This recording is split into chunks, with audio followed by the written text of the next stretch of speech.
Hello and welcome back to What Is. So you wanna hear another story, do you? Okay, so let's find out what is Borderlands 3. Borderlands 3 is an action role-playing first-person shooter video game developed by Gearbox Software and published by 2K. It is a sequel to 2012's Borderlands 2, and the fourth entry in the main Borderlands series. Borderlands 3 was released on the 13th of September 2019 for Microsoft Windows, PlayStation 4, Xbox One, and on the 30th of October 2019 for Apple macOS. A Stadia port was released on the 17th of December 2019. Versions for the Xbox Series X and Series S and PlayStation 5, including free upgrades for users on the prior console versions, were released on the 10th and the 12th of November 2020, respectively.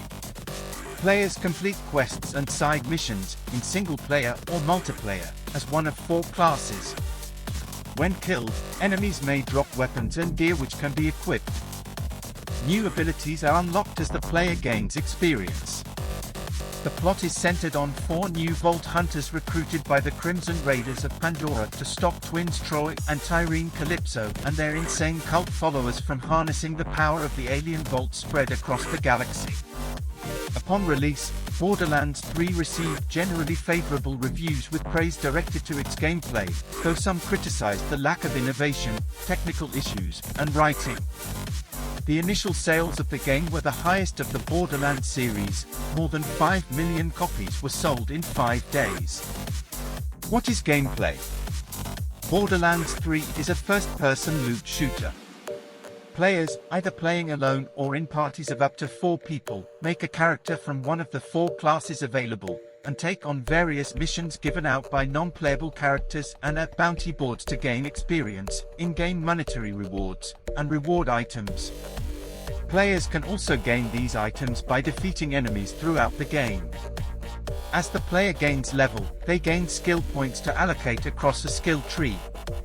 The game introduces 4 new playable characters: Amora, Siren, who summons ethereal fists; Mose, a young gunner, who rides the mech Iron Bear; Zane, an operative with a variety of gadgets; and Flak, a robot beastmaster, who summons creatures to aid in fights.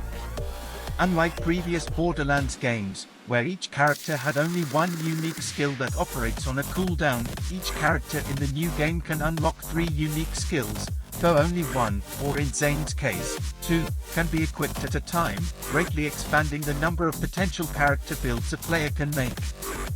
Borderlands 3 shares the same core loop with previous games around taking on missions, defeating enemies, and obtaining loot from fallen foes or special chests, most often in the form of procedurally generated weapons to vary in damage, range, ammo capacity, and other special perks, giving the game over 1 billion guns. Perks can include elemental effects, such as damaging the foes with fire, ice, or electricity, or may possess alternative firing behavior, among other visual differences. In Borderlands 2, some weapons had Slag Elemental, which coated the enemy for a short period and made them extremely vulnerable to a subsequent elemental attack from a different element. Slag weapons have been replaced with Radiation. The coating and subsequent vulnerability remains the same as Slag, but radiation damage will also hurt enemies over time on its own and can potentially spread to other enemies. The in-game manufacture of the guns also plays a larger role in the type of perks a weapon can have. TDR guns can be thrown when empty and create additional effects. Atlas have tracking bullets to hunt down enemies in cover, and Hyperion can have shields that absorb damage and use that for other purposes such as healing, as well as having a reverse recoil mechanic. Other randomly generated items include class modifiers, grenade modifiers, shield kits, and relics. When playing with others, Borderlands 3's loot can be generated on a per-server basis, meaning that players must split the loot, but new to the series, players can also have loot generated on a per-player basis so that each player gains the same loot, scaled for their character level.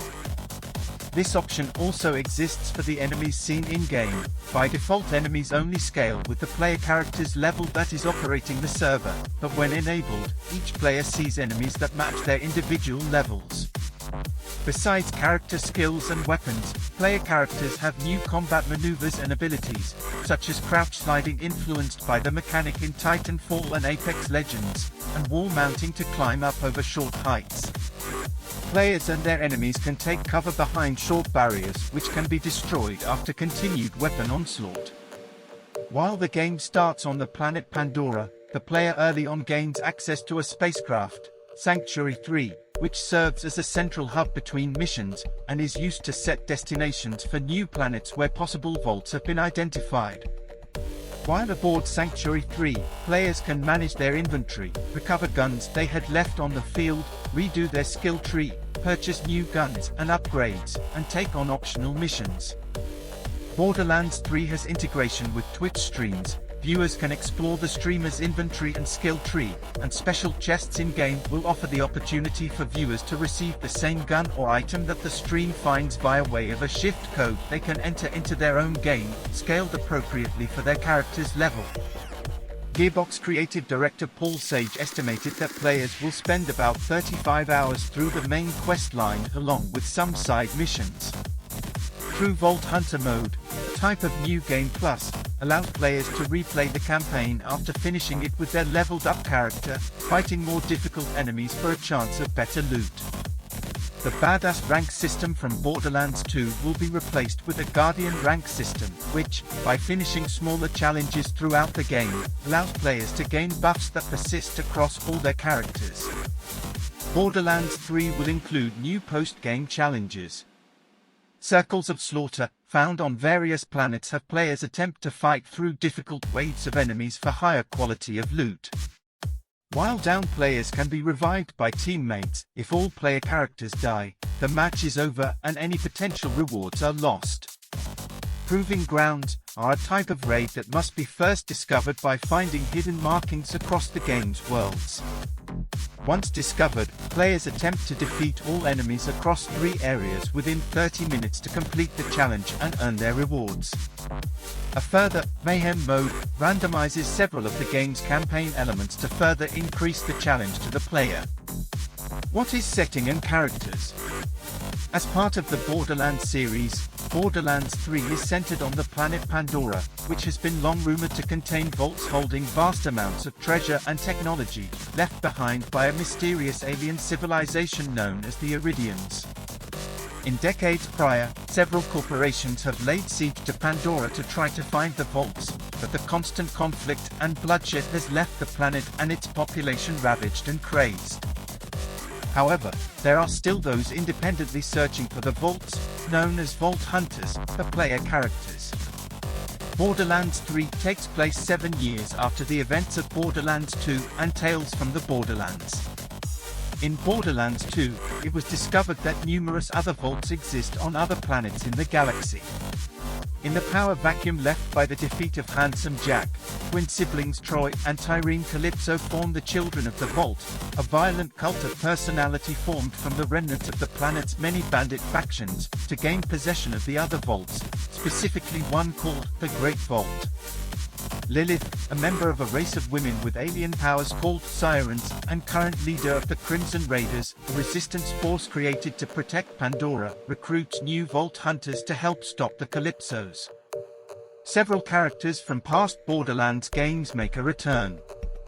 Previously playable Vault Hunters Lilith, Claptrap, Zero, Maya, Brick, and Mordecai appear as NPCs. Aurelia, the Hammerlock's sister and one of the playable Vault Hunters in Borderlands, the pre-sequel, also appears as a boss. Returning NPCs include gun salesman Marcus Kincaid, explosives expert Tiny Tina, now going by just Tina, entrepreneur Miss Mad Moxie and her mechanic daughter Ellie, cyborg hunter Sir Alistair Hammerlock, archaeologist Patricia Tannis, weapons manufacturer Mr. Torg, and isolating iridium trader Crazy Earl. Rhys Strongfork, one of the 2 playable protagonists in Tales from the Borderlands, and his best friend Vaughn also appear. Playable Vault Hunters from previous titles, including Timothy Lawrence from the pre-sequel Engage, Creed, Axton, and Salvador from Borderlands 2, are featured as NPCs in the game's DLC campaigns and modes. What is Synopsis? Answering a recruiting call from the Crimson Raiders, a team of Vault Hunters arrive on Pandora and meet Lilith, who orders them to recover a lost Vault map, which the children of the Vault have recently obtained. The Vault Hunters find the map, which directs them to the city planet of Promethea, the location of the first discovered Vault and the Atlas Corporation's headquarters. However, before they can depart, they are ambushed by Tyreen and Troy, who reveal they are both sirens from being conjoined at birth and that Troy needs Tyreen's powers to survive. Tyreen steals Lilith's powers with her life-draining abilities, then takes the map and leaves for Promethea with Troy. The Vault Hunters and Crimson Raiders take the Sanctuary 3 ship to Promethea. On arrival, they find the planet under attack by the Maliwan Corporation and COV forces, as Maliwan's CEO, Katagawa Jr., has joined forces with the Calypso twins on a hostile takeover attempt on Atlas, now owned by Reese. The Vault Hunters help Reese stall the attack, after which he directs them to the planet Athena's where the Promethean Vault key is kept. On Athena's, the Vault Hunters help Maya and her apprentice Ava recover the key, learning it is only 1/3 of the artifact. Maya and Ava join the Crimson Raiders. The Vault Hunters return to Promethea, disable Maliwan's orbital laser cannon powered by the second part of the key, and kill Katawaga Jr. Reese gives them the last part of the key and the Vault's location. Inside it, the Vault Hunters defeat the Rampager, an alien beast held within it. The Calypso twins arrive, and Tyreen absorbs the Rampager's power, revealing their plan to absorb the power of the Vault monsters on their way to the Great Vault. Ava attempts to fight them but is overpowered. Maya intervenes to save her, but Troy kills her by draining her life force and powers. The Vault Hunters and Crimson Raiders head to the next vault on the swamp planet of Eden 6, owned by the Jacobs family, where the COV are also invading. Wainwright Jacobs, heir to the Jacobs Corporation, agrees to help the Vault Hunters obtain the Eden Vault key if they rescue his lover Alistair Hammerlock. The Vault Hunters find Hammerlock, who reveals he was betrayed by his sister Aurelia, who has sided with the Calypso twins and seized the Jacobs Corporation in exchange for handing them the Vault key. The Vault Hunters gather the 3 pieces of the Eden 6 Vault key and kill Aurelia. They open the vault and defeat its monster, the Grave Ward. Patricia Tannis then drains the Grave Ward's energy before Tyreen can absorb it. Enraged, the Calypsos kidnap Tannis and take her back to Pandora to publicly execute her. The Vault Hunters and Crimson Raiders return to Pandora to rescue Tannis. During the rescue, Tannis reveals that she also has siren powers inherited from Angel after her death, a fact both she and Lilith kept a secret. Tannis warns that the Calypso twins are preparing to open the Great Vault and drain the energy of the monster within it. The Vault Hunters assault the COV's main headquarters, but are too late to prevent Troy from activating the Vault's key, which is the entire moon of Elpis. The Vault Hunters fight and kill Troy, resulting in Ava inheriting the siren powers he had stolen from Maya. However, the Great Vault starts opening and Tyreen absorbs Troy's energy before escaping. The Vault Hunters are contacted by Typhon de Leon, the first Vault Hunter, who warns them that the Great Vault contains an interdimensional monster called the Destroyer, which can consume the entire universe. He summons the Vault Hunters to the lost Iridian homeworld, Necrotafeo. At Necrotafeo, Typhon explains that the Great Vault isn't simply located on Pandora, but is actually the entire planet itself. The Iridians created it to act as a prison and sacrificed their entire civilization to capture the Destroyer, but left behind the machine they used in case the Destroyer escaped. As they gather the 4 Vault keys needed to power the device, Tyreen reveals that Typhon is her and Troy's father. Typhon admits that he had tried to keep the twins with him on Necrotafeo to protect them, but they saw it as a prison, becoming bitter and power-hungry. Tyreen disables the machine before it can be used and mortally wounds Typhon before fleeing to Pandora. The Vault Hunters reach Tyreen just as she merges with the Destroyer. They defeat her, and Lilith regains her siren powers. However, Elpis still threatens to destroy Pandora as it continues to open the Great Vault. Lilith sacrifices herself to shut down Elpis, leaving a flaming firehawk sign branded on the moon.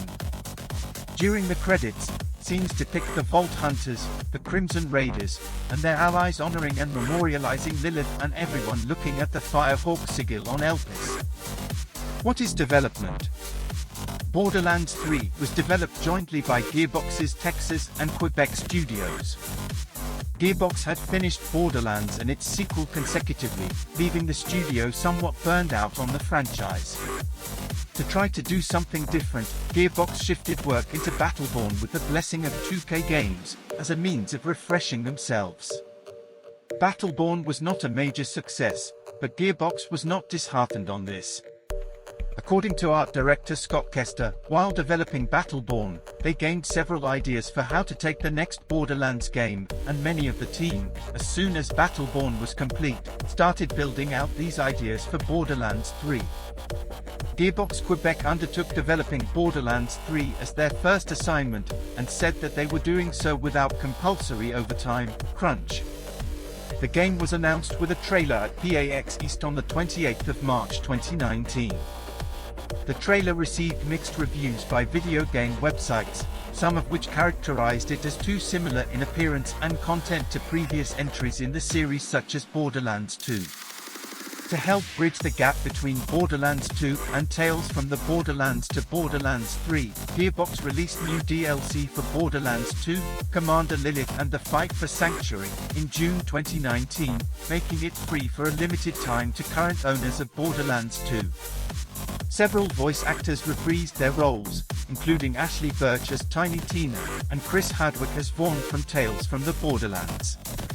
The recasting of other voice actors caused some controversy. Gearbox CEO Randy Pitchford quarreled on Twitter with the voice actors Troy Baker who played Reese and David Eddings who played Claptrap about the reasons for which both were not retained to voice their former character again. Eddings said that he had been bullied and physically assaulted by his former boss Pitchford. According to Baker, Gearbox had refused to want to deal with members from the Voice Actors Union, SAGAFTRA. Baker and Eddings were replaced by Ray Chase as Reese and Jim Foronda as Claptrap. Ice-T voices a character called Balex, an artificial intelligence trapped in the body of a teddy bear. Penn and Teller provide their likeness for the characters Pain and Terror, with Penn Jillette also providing his voice work for the Pain character. The Heavy recorded an original song for the game titled, Put It on the Line. In June 2019, Gearbox invited Trevor Eastman, a series fan with terminal cancer, to play a preview build of the game. They let him name a weapon, the Trevornator, that appears in the game. In August 2019, 2K Games and its parent company Take-Two Interactive sent private investigators to the home of a YouTuber, Supmato. Take-Two said that he had let users access, for a fee, non-public gameplay videos of Borderlands 3, which he denied. 2K called its actions necessary to protect its trade secrets. In response, calls for a boycott of the game began trending on Twitter. What is marketing and release? Powered by Unreal Engine 4, the game was released on PlayStation 4, Xbox One, and Microsoft Windows on the 13th of September 2019. While the game did not feature cross-platform play at launch, Gearbox is looking to add this feature in after launch.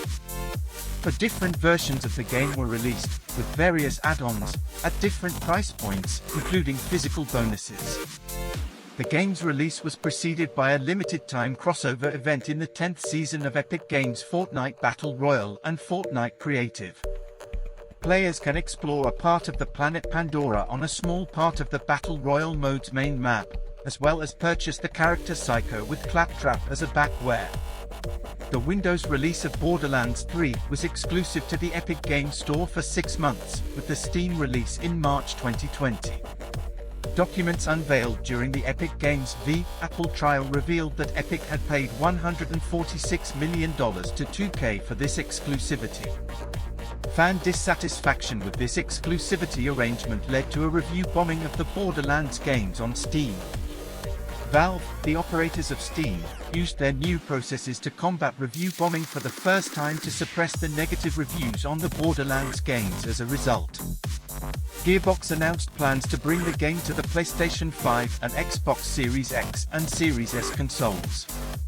The game will have free updates with all DLC already purchased for users on the prior Respect console to be available on the launch day for both consoles, the 12th of November 2020 for the PlayStation, the 5th and the 10th of November 2020 for the Xbox Series X/S. In addition to updates with these versions, the game will be updated to support 2 or 4-player local split-screen multiplayer, and will add in additional skill trees for the 4 main characters. There are also plans to add cross-platform play between the different platforms in the future. What is post-release? Gearbox plan to release additional content through paid downloadable content for Borderlands 3, though does not plan to add any additional playable characters. The first content pack, Mox's Heist of the Handsome Jackpot, was released on the 19th of December 2019 for all platforms.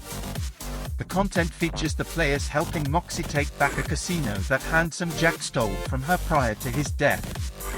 The second content pack, Guns, Love and Tentacles, The Marriage of Wainwright and Hammerlock, was released on the 26th of March 2020, which is a Lovecraftian-themed DLC and focuses on the characters Wainwright Jacobs and Sir Hammerlock, who are planning their wedding in the cult-controlled planet Xylorgos.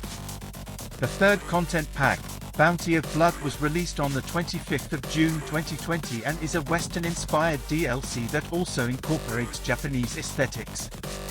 The fourth content pack, Psycho Krieg and the Fantastic Fustercluck, featuring the return of the character Krieg from Borderlands 2, was released on the 10th of September 2020. These 4 content packs were available as the game's first season pass available from the game's release. In April 2020, Gearbox added Borderlands Science, a tile-matching minigame that was developed in conjunction with McGill University, Massively Multiplayer Online Science, and the Microzetta Initiative. The game is designed to present puzzles formulated from DNA sequences from the medical studies from research into the human gut microbiome. If a player is able to achieve a minimum score for a given level, then this indicates they have found a possible match that can be flagged to researchers for further study, since not all sequences will necessarily have such a possible match. Players are rewarded with special in-game skins and limited-time loot boosters for completing these puzzles. A second season pass was announced for the game's second year to be available the 10th of November 2020. The new pass includes 2 new content packs, titled Designer's Cut and Director's Cut. Designer's Cut includes a new skill tree for each of the game's characters and features a new game mode titled Arms Race, which is Borderlands' own take on the Battle Royale genre. Director's Cut introduces small story missions and features a raid boss encounter, in addition to a new menu section that lets players view concept arts and behind-the-scenes videos. Additionally, Gearbox has the ability to hotfix in patches and other updates to the game, allowing them to offer limited-time events. One of the first such events was a 10-year anniversary event for the Borderlands series, which had launched in October 2009. Within Borderlands 3, several week-long events offering better loot drops and unique challenges were made available during October 2019. On the 24th of October 2019, Borderlands 3 enabled its first Halloween-themed seasonal event, Bloody Harvest, which ran until the 5th of December 2019. Maliwan Takedown, a free content update, was added to the game permanently on the 22nd of November 2019, adding a new endgame challenge for players featuring new enemies and raid bosses. On the 23rd of April 2020, the second seasonal event, Revenge of the Cartels, was added to the game, which lasted until the 4th of June 2020. In October 2020, Gearbox announced next-generation console support for the Xbox Series X, S, and PlayStation 5 platforms to come via a free update. This was planned to commence day and date on release of the new consoles respectively on the 10th of November for Xbox and the 12th of November for PlayStation. This support promises to fully optimize and take advantage of their processing power. Alongside vertical 2-player split screen, Xbox Series X and PS5 will display Borderlands 3 at up to 60 FPS in 4K resolution during single-player and online co-op, and the next-gen consoles will support 3 and 4-player split screen for local multiplayer. During November 2020 post-patch, it was discovered that Borderlands 3 can run at up to 60 FPS in native 4K on the PlayStation 5 or Xbox Series X if the resolution mode is enabled, but can also get up to 120 FPS if run in performance mode. A June 2021 update introduced cross-platform play across all supported platforms excluding the PlayStation systems, despite plans to support this. Gearbox said this was at the request of their publisher 2K. However, by April 2022, Gearbox affirmed that they would reintroduce crossplay with PlayStation support within a few months. What is reception? The PlayStation 4, Xbox One, and the PC version of Borderlands 3 received generally favorable reviews, while the PlayStation 5 version received universal acclaim, according to review aggregator Metacritic. GameSpot gave Borderlands 3 a positive review, noting its preservation of the franchise's hallmarks, including weapon variety, a personable cast, and juvenile humor and ludicrous jokes, refinements to the skill system and player movement, and that its storyline satisfyingly wraps up the arcs of characters that fans have been following for 10 years. However, it was felt that the flow of Borderlands 3 was still disrupted by the franchise's reliance on boss fights with little strategy and bullet sponge enemies. In conclusion, it was argued that, if you've never been a fan of the franchise, it's unlikely Borderlands 3 does enough things differently to change your mind, as the game best excels at continuing what the series has always done, deliver a humorous tall tale of misfits looting and shooting their way to heroism. PC Gamer felt that Borderlands 3 was the best and worst of the series all at once, acknowledging refinements to gameplay and its signature visual style, but that enemies were still too dumb and erratic and spongy to force tactical play, and that while the different planets provided variety over the muted deserts of Pandora, they were often an excuse to roll out an old character only for them to disappear or fade into the background as soon as they say hello, shoot some folks, and crack a few one-liners in side quests that do little to reveal anything about them or test them in any way. It was also felt that the game's endgame options were shallow at launch, and that its overall writing was not as good as the pitch-perfect Tales from the Borderlands and Red, like Teenage Lunch Table improved circa The Spy Who Shagged Me. During launch, a number of Windows players experienced technical performance issues with the game, while console players found lower than expected frame rates, both of which Gearbox is investigating. What is sales? According to publisher 2K, Borderlands 3 shipped more than 5 million copies in 5 days from release. In addition, the sales for the MS Windows version in this time were the highest for any 2K title to date, and more than 70% of all purchases were made through digital distribution. With these sales, the total Borderlands franchise has made more than $1 billion in revenue. The game had sold more than 8 million copies by the end of 2019, according to Take-Two. In May 2022, Take-Two revealed sales number over 15 million copies. Thanks for watching and see you next time, Vault Hunters.